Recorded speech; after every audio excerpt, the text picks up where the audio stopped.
Okay, so we're going to get ready for our first lab. Now our first lab is working with our breadboard. What we want to do in this, we're going to be doing a series of tests to figure out the internal connections in behind here, which are one of those things that you just have to memorize, because if you don't, you end up making every lab incorrect. Now there's a couple of features on a breadboard, just to point out really quickly. You'll notice that there's a gap in the center. I call that the moat. And when we get to the labs where we're going to be using our integrated circuit chips, you're going to be using that moat. Just grab one of these and I'll show you. Nice. I'll get the little cute white one. And it just goes over the moat like that. Now, there's a particular reason we mount them that way, and you're going to discover that as you start doing your readings. The other thing that I want you to do is you get these colossal sized 100 ohm resistors. Matter of fact, most of your resistors are quite large. Not just because of the comparative size of the body, but because they're rather long and they take up a lot of room. So what I'd like you to do is to use some sort of cutting device, and I make it a kind of a rule of thumb that I hold it up to the breadboard and I kind of get it close to where there's about 3 holes from the, if I hold it up against the edge of the board, there's about 3 holes. I'm going to use that as my mark, and I'm going to trim it. And for the most part, that does 2 things for me. Okay, and I'm going to turn around and do the same on the other side. So I'm going to make my 3 holes roughly. It can be a little longer than that. You don't want to go too much longer, because then it gets, the leads on it get really short. In fact, people make it so short they couldn't use it, which isn't good. So there's a rationale why I'm kind of pointing in this direction.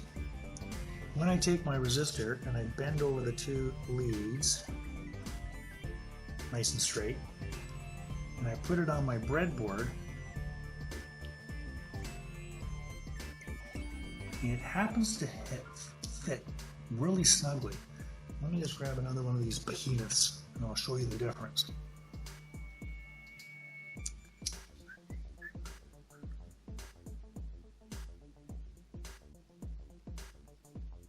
Get in there. Okay, so I can make a story up of this, but if we look at our breadboard, you can see that one of them is by far and away higher than the other. Now, for simple circuits, electrically it makes no difference.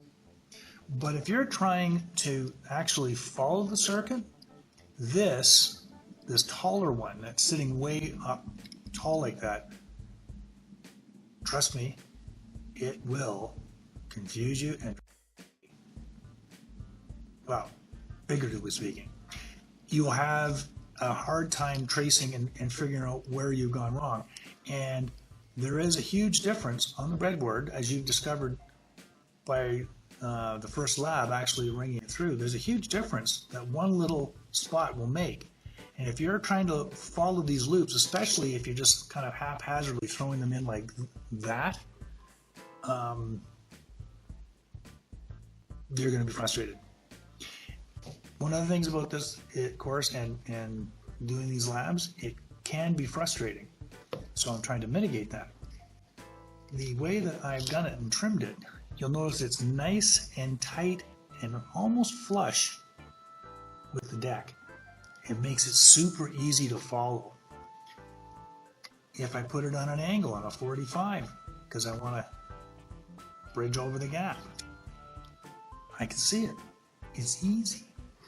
Now, most people take the little piece and throw it away. You can do that. You could recycle it, I suppose, but you could do that. But I've got a better purpose for it. If you had your needle nose or your cutting device, just put it over and put it inside it, and I'm going to bend it into a little U shape. And you're thinking, why am I doing that? That's just a lot of work. It's easier just to throw it in the garbage. Well, what I'm going to do is I'm going to put that on my breadboard. And it happens to sit nice and tight. And it just made a little jumper, which, when I'm working with alligator clips, say one of these, and I'm going to use that for my power supply, that gives me a nice firm place to hold on.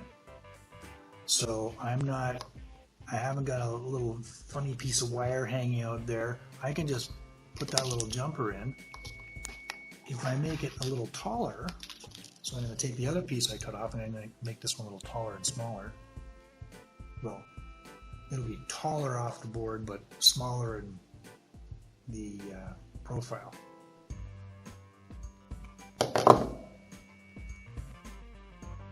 See, that one's a little bit taller, but a little bit narrower. When you put that in and you're testing a circuit, it protrudes upwards, and now you have a test point. So your meter can fit under there real easy, as opposed to taking your meter and it's slipping and sliding, which again can be very frustrating. So don't do all of them, but when you go to use one of your resistors, if you trim it down like that and then use the other for a test point, you'll find the labs go much easier and are quicker and easier to follow. And now don't say anything to anybody, okay? This is just between you and me. When you bring your lab up for the instructor, that would be me, to look at it, not that I'm counting it for points, but when they're sticking up like this, these are like really old eyes and they work great in the first place. So trying to follow it and figure out why your circuit's not going to work is, well, I'm not going to be very helpful. Let's put it that way. I'll try my best, but this one I can follow. This one I find confusing. So, nice and neat.